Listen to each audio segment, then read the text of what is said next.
Yo, salut mes petits Mugi, j'espère que vous allez bien. On se retrouve aujourd'hui pour l'arrivée de l'épisode 3 de Digreman Halo. Donc voilà, qui est un petit peu la suite de Digreman, enfin la suite de la première partie, si on peut qualifier ainsi. Donc voilà, je sais que certains m'ont déjà fait la remarque. Ouais, mais est-ce que c'est un nouvel animé de Digreman qui reprend depuis le début? Non, non, voilà, ne commencez pas cet animé si vous n'êtes pas à peu près à jour dans Digreman ou si vous n'avez pas vu le premier animé, en fait, tout simplement. Vu que, si je dis pas de bêtises, de toute façon, celui-ci est la suite, donc direct du premier. Donc voilà, vraiment, faut que vous ayez maté, faut que vous ayez maté la première, enfin le premier animé. D'ailleurs, je crois qu'il y a plusieurs saisons, si je dis pas de bêtises, mais bon, voilà, qui s'arrête.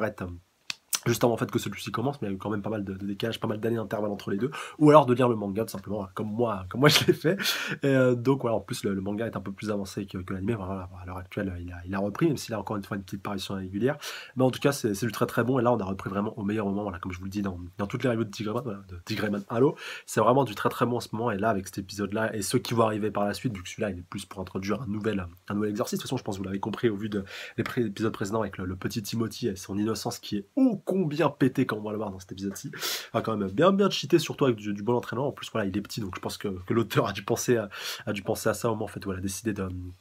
l'introduire dans l'histoire, voilà, qu'il aura une bonne marge de progression au fur et à mesure qu'on avancera dans l'histoire. En tout cas, voilà, c'est un personnage avec beaucoup de potentiel, le petit Timothy, et qui pourra aller très très loin, et qui justement sera très important, je pense, dans la future lutte contre les Noah, contre le contre millénaire et contre les Akuma de manière générale. Donc, on reprend directement avec donc, le petit Timothy, justement, quand je vous disais qu'il s'était fait capturer par les Akuma. Donc, ouais, il y avait deux de niveau 2, si je dis pas de bêtises, plus un de niveau 3 qui était en train de gérer un petit peu près tout ça. Voilà, il y avait Link qui s'était pointé pour essayer de lui porter un petit coup de main, mais qui malheureusement s'était fait un petit peu pétrifié,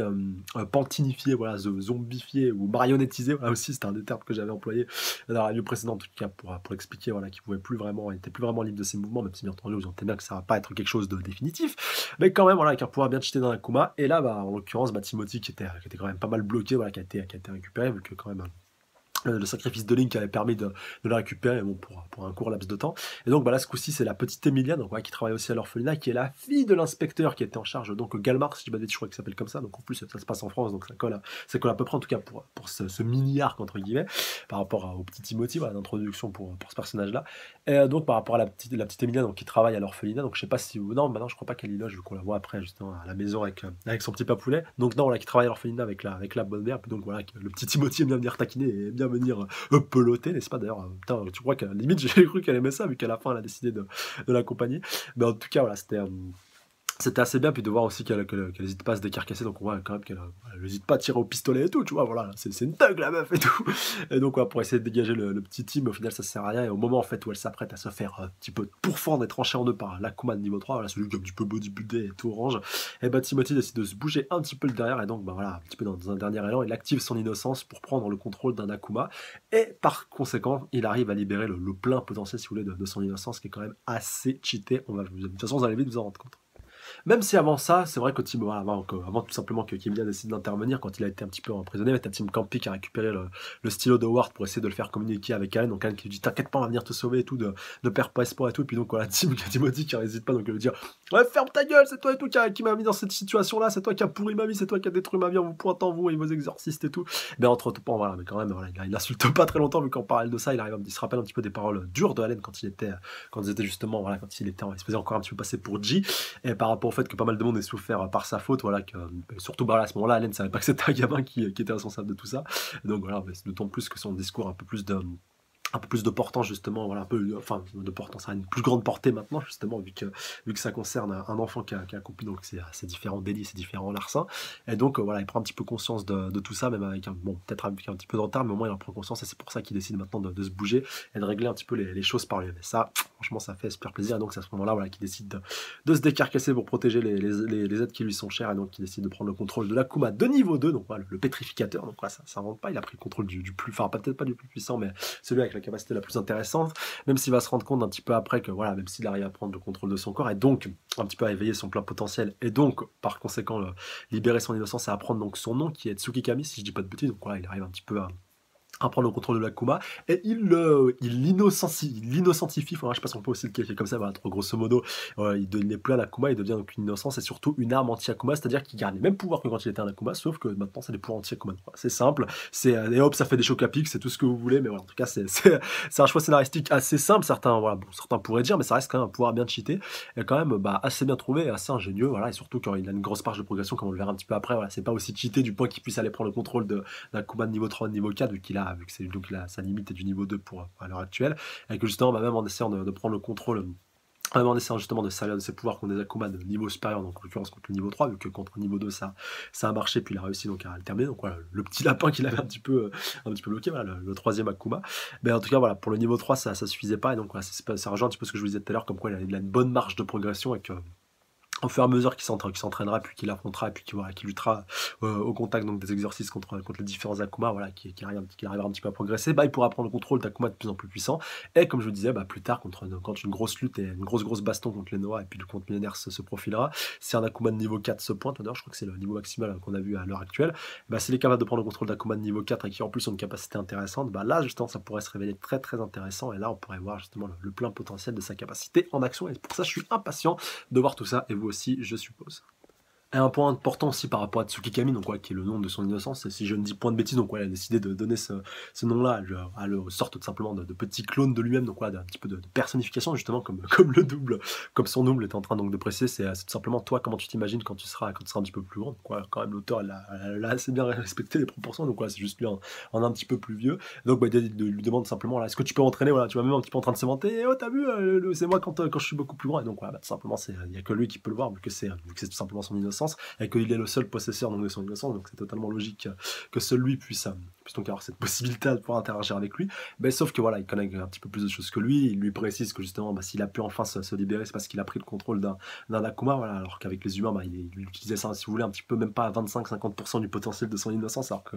voilà, son plein pouvoir et son plein potentiel est parfaitement exprimé quand tu prends le contrôle d'Akuma, et qu'il le retourne un petit peu contre eux en prenant un petit peu possession de leur corps, comme on le voit directement dans cet épisode-ci. Et d'ailleurs, bah, justement, à ce moment-là, donc, je vais dire Team Campé, parce que c'est vrai que c'est chiant d'avoir deux teams qui sont en plus pas mal pro dans cet épisode-ci au même moment. Mais bon, voilà, Timothée qui dit donc, voilà, bah, vas-y, entraîne-moi et aide-moi donc à me servir donc, de mes pouvoirs. Donc, on verra un petit peu après là, ce qui va en déboucher. Enfin, de toute façon, je vous l'ai déjà un petit peu développé. Et en parallèle de ça, donc, voilà, t'as tous ceux qui l'ont un petit peu emprisonné, donc qui reçoivent un petit peu la visite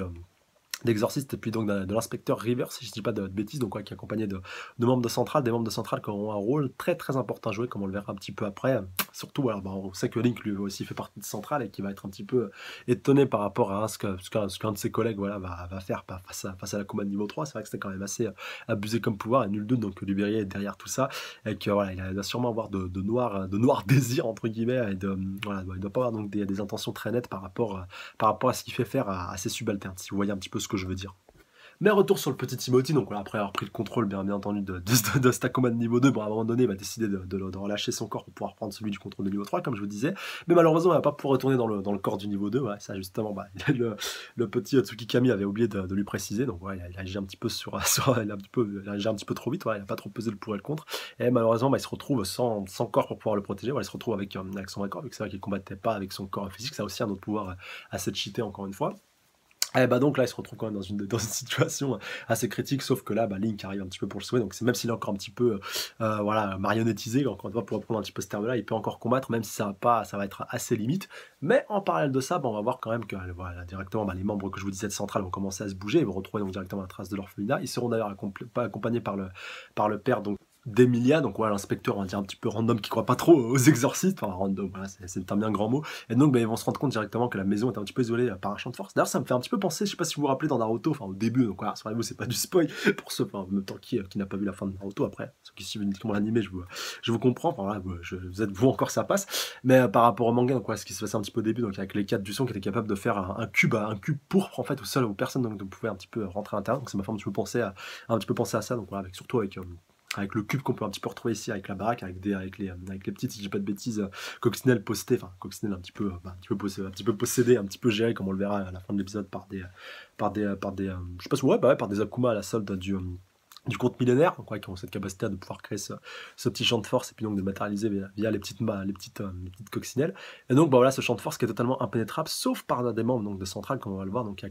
avec le dénommé, alors attendez, j'ai noté son nom quelque part, voilà, le petit Madarao, donc qui va se pointer, ouais, donc, encore une fois un homme de main de Luberia, qui va se pointer donc in extremis pour empêcher Link, voilà, qui arrive un petit peu à la limite avec ses petits parchemins pour bloquer tout ça. Et puis donc voilà, il avait déjà pas mal lutté un petit peu avant, donc c'est normal qu'il arrive un petit peu à la limite, donc voilà, il était prêt donc à mourir jusqu'à justement moment donc voilà, ce membre de centrale s'est pointé, a activé donc un pouvoir assez cheaté, donc ouais, il a tout simplement bloqué l'Akuma donc ouais, niveau 3 et puis donc il a ouvert une sorte de portail donc comme il l'a justifié lui-même et donc il a littéralement absorbé donc ouais, il l'a pas détruit, il l'a pas disloqué, non, c'est bien précisé, il l'a absorbé, donc voilà, nul doute qu'il l'ait absorbé pour quelque chose de bien précis et que bien entendu, bah, Lubérié soit derrière tout ça, et donc qu'il ait peut-être envie d'utiliser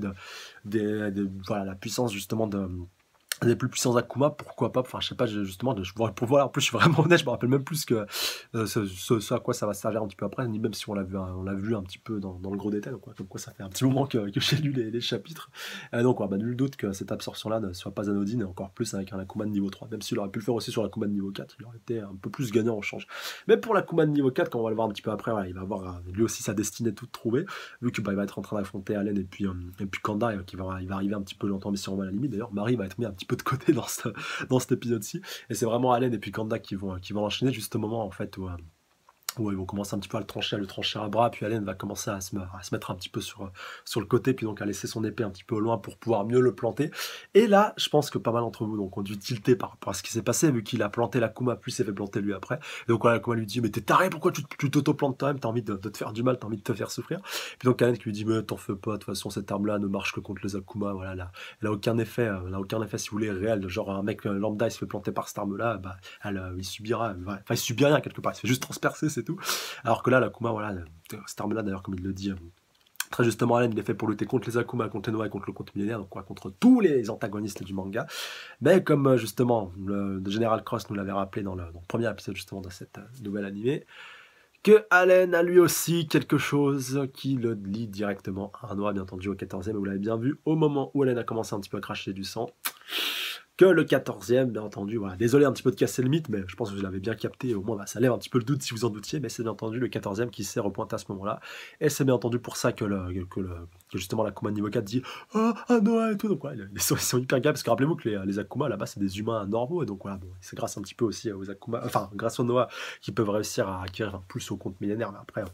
on sait encore pas tout par rapport à tout ça, mais qui peuvent donc se transformer en Akuma, et puis donc ils arriver un petit peu à se venger, et vivre un petit peu leur deuxième vie en devenant un petit peu des monstres sanguinaires et tout, voilà, qui vivent que pour le servir. Et donc bah, voilà, c'était un honneur surtout pour cet Akuma de niveau 4 de pouvoir directement rencontrer un Noah, et donc encore plus le 14e, et comme vous avez bien vu le petit switch avec les Noah, donc je crois bien que c'était qu'on avait Tikima et Kero, et puis bien entendu le comte, alors le comte avec un aspect différent, mais bon, on avait pu le reconnaître assez facilement avec son chapeau haute forme. D'ailleurs dans l'opening, si vous avez bien capté, il y a une petite image qui me plaît beaucoup à chaque fois que je vois l'opening, je me dis putain, c'est vrai que cette image elle résume tout, enfin, voilà, bon, je vais pas vous dire laquelle parce que sinon c'est du gros spoil si vous n'avez pas encore capté ce point là, voilà, j'ai pas trop envie de rentrer dans les détails, mais franchement après avoir lu donc tous les chapitres, là, je m'adresse vraiment à ceux qui sont à jour dans le manga, cette image là qui est présente dans l'opening, mais putain, mais elle résume tout, c'est impressionnant, elle résume tout le manga, mais enfin tout le manga, elle résume pratiquement tout l'enjeu du manga en une seule image, et ça je l'ai vraiment compris avec le premier épisode, et donc encore plus en revoyant l'opening, c'est vraiment abusé. Enfin bref, je vais pas plus que ça continuer là-dessus. De toute façon, bah, après, là, comme on le voit, donc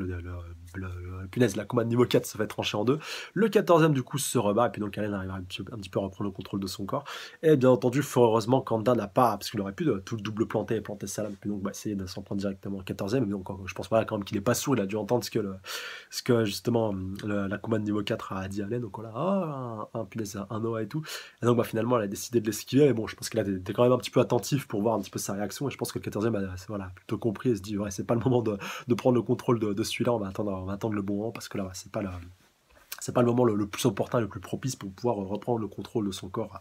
à ce moment précis. Donc bah, finalement Allen arrive à reprendre le contrôle de son corps, donc ouais, ça se dégoupille, on va dire, de fort belle manière, donc ouais, avec la fin de ce combat, et puis donc le fait qu'il tranche un petit peu les deux en même temps pour la combat de niveau 4, et puis surtout à l'extérieur, donc ils finissent un petit peu de désenclencher la barrière, mais non, quand même sans détruire l'orphelinat, quand même pas mal, ouais, ils l'ont bien un petit peu dévasté. D'ailleurs, ce qui va, comme on le voit un petit peu à la fin de l'épisode, conduire tout l'orphelinat à être déplacé à Londres, justement, par rapport à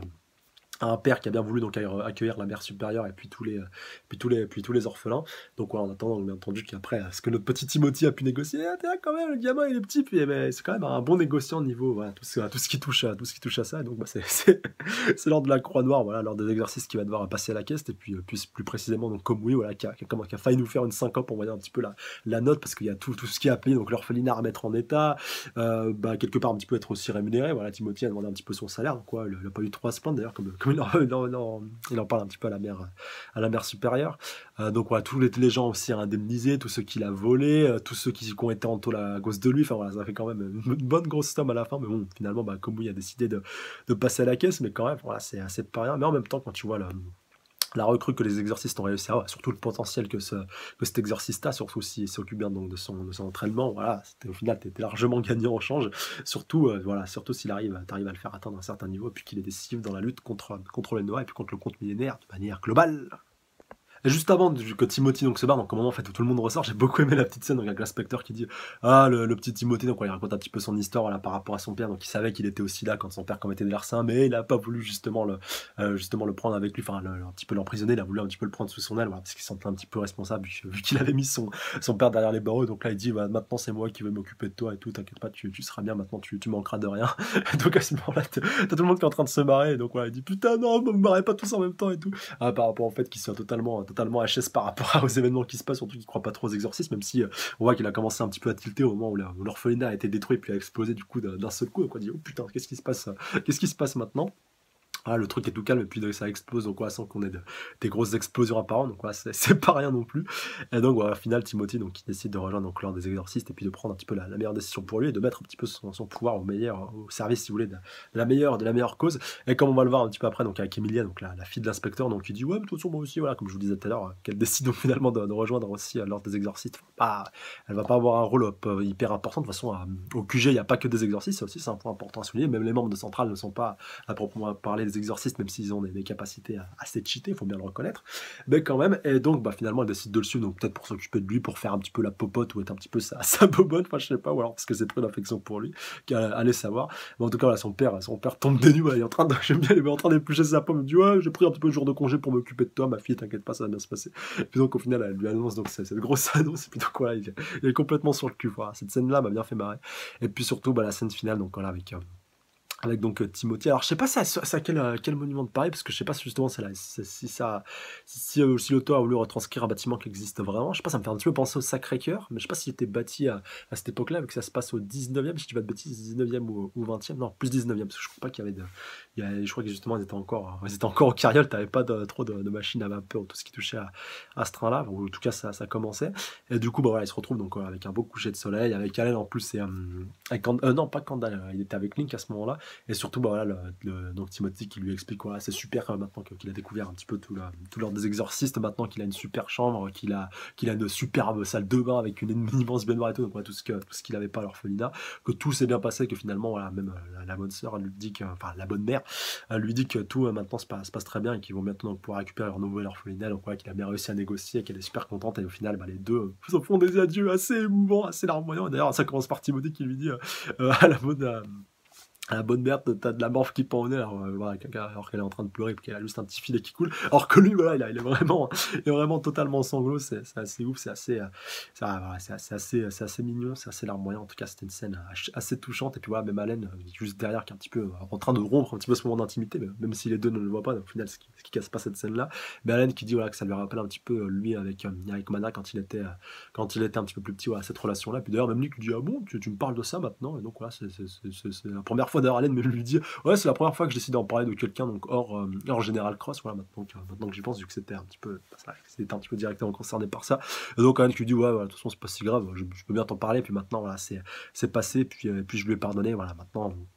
maintenant avec Mana ça se goupille bien et puis si vous voulez un petit peu la boucle est un petit peu bouclée et il comprend un petit peu mieux voilà pourquoi il s'est comporté avec lui mais surtout il lui en veut pas ça au moins c'est bien il a pas de rancune par rapport à lui parce que tu vois un petit peu comment il était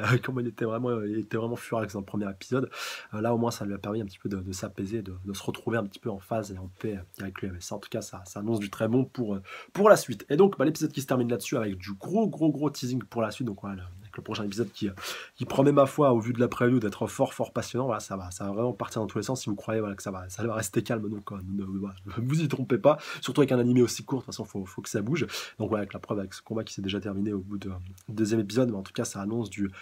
très bon pour la suite et franchement je suis impatient de voir tout ça en détail bon voilà, en tout cas comme donnez-moi votre avis et votre ressenti global par rapport à cet épisode voilà, est-ce que ça vous a plu est-ce que le développement vous a plu est-ce que l'adaptation vous a plu les OST vous ont plu l'animation vous a plu voilà, dites-moi tout ça dans les commentaires commentaires et surtout ce que vous attendez le plus par rapport à la suite. Donc voilà, si c'est quelque chose que vous savez, donc voilà, si vous avez lu le manga, me voilà, préciser avec un gros spoil. Et puis si vous n'avez pas vu, donc tout simplement